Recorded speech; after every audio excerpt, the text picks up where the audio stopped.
to another episode of the SWOT analysis of all the squads for the Women's World Cup T20 2024. And today we're going to be talking about West Indies. I'm Gargi Raut, and joining me today is Trisha Ghoshal, Snehashish Mukherjee, Bharat Ramraj and Ishan Shahane. Now, before we get to discussing the strengths and weaknesses, of course, we have to take a look at the squad.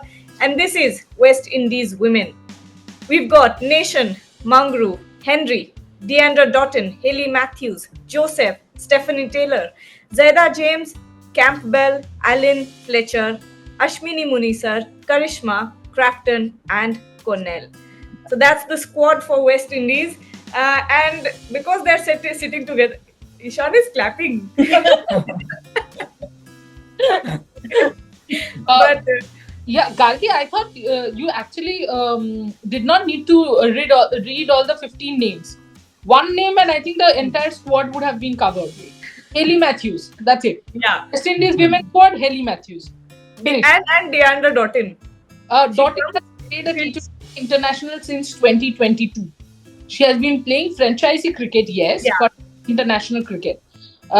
Hayley Matthews, she's there in the top three. I think she's in third batting, sixth in the bowling rankings, ICC rankings, and all-rounder, she's the number one all-rounder. Wow.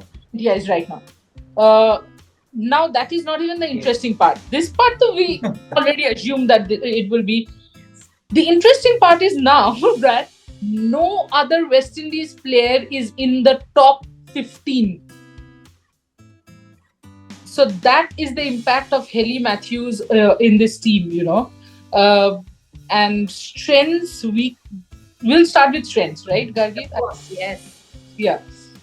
So strengths, Hayley Matthews. Weaknesses, the rest of the squad. Thanks. Thank you for joining. We'll see you tomorrow. But I think something interesting that we actually dug out, I would say, before we started this, that in this year, West Indies has played 8 matches, right? 8 matches, yes. And they have 6 times. Not a lot.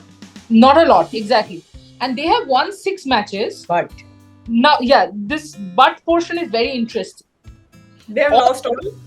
All these 8 matches were played in the subcontinent. yes, Ooh. They played against Pakistan and they played against Sri Lanka and both series. and won both the series. This is interesting because But again, chasing. we'll come to the chasing part. But this is interesting because UAE conditions will be very close to the subcontinent. Yes. That way.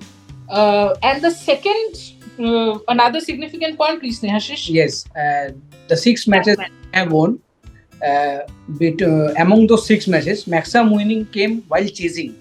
Oh. They are a better chasing team rather than posting a total while batting fast. So I think that's a very good point you have to take care of when you're discussing about West Indies. Absolutely. In short, you cannot allow West Indies to chase. It's almost like that, If you win the toss against these, probably bowling first is the better option. And that makes sense because when you have just one player performing, we should also just give me that stats, which is Last 2 years last 2 years top run getters for West Indies. Okay, in T20s. Hayley Matthews in 32 innings, 1206 runs. I'm Nice. not going into the strike rate and all. Now next is the second batter, second highest run scorer, Campbell, 26 innings, 411 runs. Difference between Hayley Matthews and Campbell's innings is 8 and runs is 800. My God.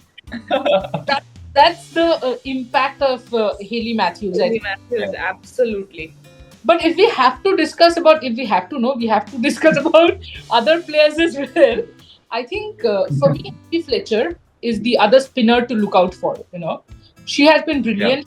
In fact, I think the second highest wicket taker for West Indies in the last 2 years. But more importantly, she's a leg break bowler. In T20s, in T20s in general, leg break bowlers are the wicket taking bowlers because That would be something to watch, huh? Yes. I think Karishma as well has added a lot to that spin department. I think Karishma as well has added quite a bit to that spin department. So, yeah, the spinners I feel might be another strength in my opinion. The top three wicket takers for West Indies are all spinners.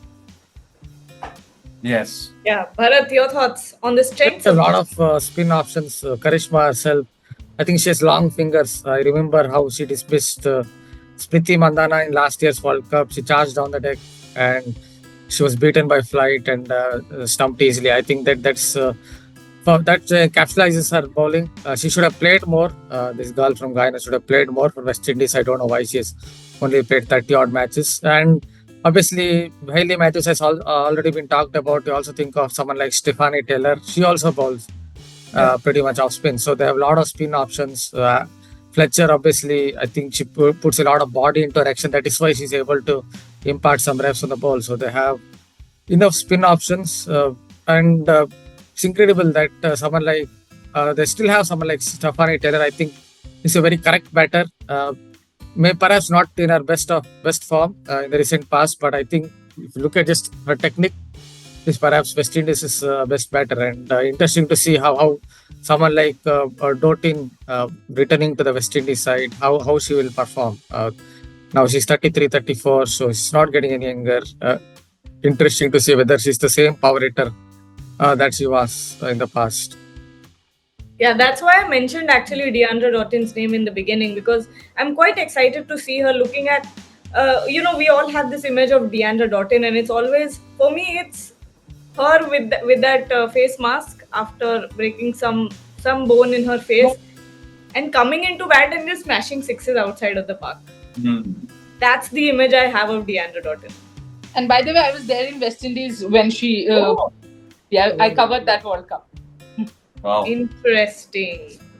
So, and I think the West Indies batters, Gagi, I feel are quite explosive in their nature. So it can either be a strength or a weakness, because it can at times pull off, but at many occasions it might not also pull off. So, but we also mentioned that they're used to these conditions. So I think they'll be backing themselves to, adjust to these conditions and play to their strength. Not adjust actually, because they already played in these conditions so often. So I think if they're explosive and if they get going in the tournament, then I feel they can really be a side that can, take away any team, because it's quite explosive and almost every batter in the batting lineup likes streaking on the bowlers. So it can be a strength, in my opinion. But having an anchor, like we've always said, is very important. So I'm not sure if they actually have that sort of anchor in that team. Yes, I was just about to mention her. I was quite interested that no one mentioned her, because she has incredible experience when it comes to World Cup. She's played a lot of matches, and she's someone who can definitely come in and anchor the innings. But I think we can move on to weaknesses now. Pretty much when we talk about strengths, we're not judging anyone, but there's not a lot to talk about, honestly, because we haven't seen that much of West Indies in the recent past. So we can't really judge them on 8 matches, can we? So now on to weaknesses. Snehashish, Trisha, what do you think?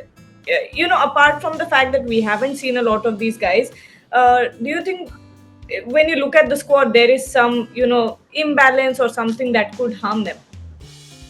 I think first of all, they have played only 8 T20Is in a World Cup year.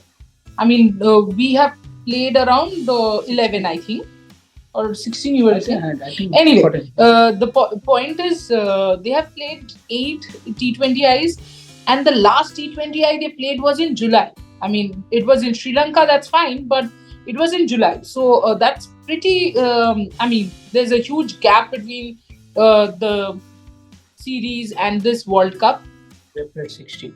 Yeah. So India has played 16 matches, and they have played just 8. Double the number. Not comparing as such, but yeah. And Stephanie Taylor, I don't know if I will directly call her a strength, because I would point out that she has been out of form. Depth of West Indies. I don't think Stephanie Taylor is the problem. The problem is West Indies has no depth. They don't have much of bench strength, which is why when Deandra Doughtin wasn't playing or Stephanie Taylor wasn't playing, they did not really get replacements for them. So I think that's one thing. And Dottin's inconsistency. I mean, I understand she plays my way or the highway, so there are chances of the hit and miss. But unfortunately, she is in the missing side more. And remember, UAE will be slow paced pitch. So the ball will not come onto the bat that easily. And the second thing, the bounce in UAE won't be as much as it is generally in an Australian wicket or an England wicket.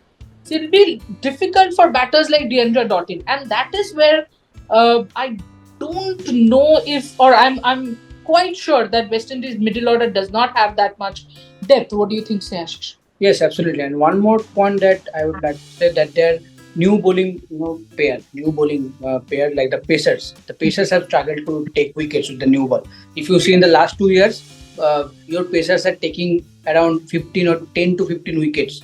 Last 2 years, playing 20, 22 matches. So I think that is not a good numbers. When you are using the new ball, you have the conditions to expert. So I think that's an area that they need to improve, because you cannot only depend on your spinners. Yes, Absolutely. your spinners have done well, and as a result, you can see that in the last 8 matches they have won 6 matches, because on subcontinent pitches, spinners will come into play.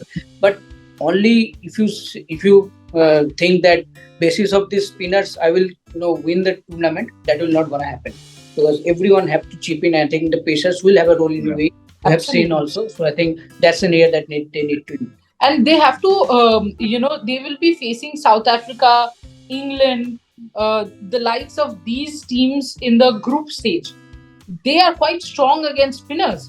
So that will also matter, right, Bharat?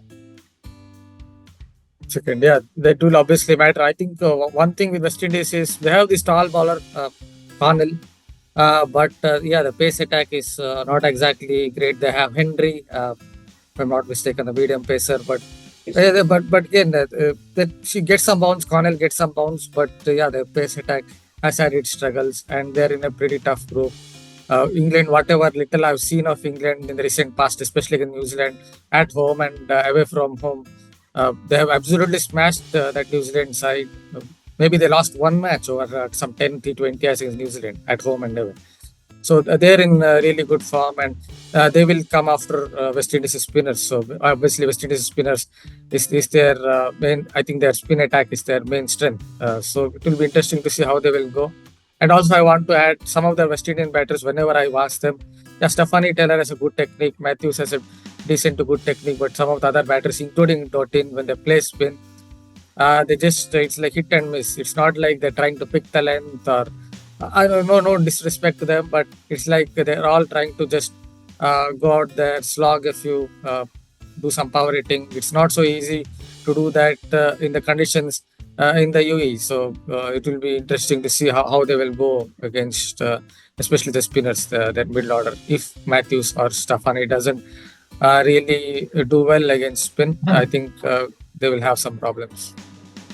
Yeah, Gagi. So I think to sum it up, in my opinion, I think, having an over dependence on a couple of players as well, which will really affect their performances. And like Bharat mentioned, having that game sense, maybe they aren't prepared as much as compared to the other teams. So they lack that sort of game sense when they're in those crunch situations. So I think that will definitely be a big negative here, Gagi. And I think that the other points have been discussed fairly. But again, the over dependence and not being able to be as consistent, like we discussed as well, this is definitely a factor for this side as well.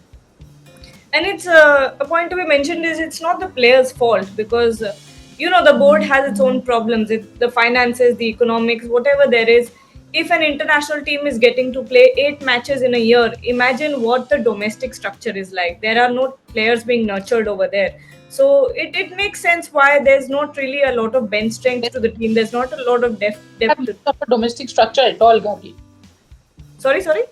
In the women's side, they don't even have a problem. Yeah, exactly. So I think we've summed it up pretty nicely here. And although, we are all looking forward to West Indies performing well, because at the end of the day, it's about supporting women's cricket and we want to see the players doing well. So thank you, Trisha, Snehashish, Bharat and Ishan for joining. And to everyone who's watching, keep watching Rev Sports for more women's cricket build-up, or women's cricket T20 World Cup build-up. And of course, we'll be there with you throughout the World Cup as well. So don't go anywhere. Thank you.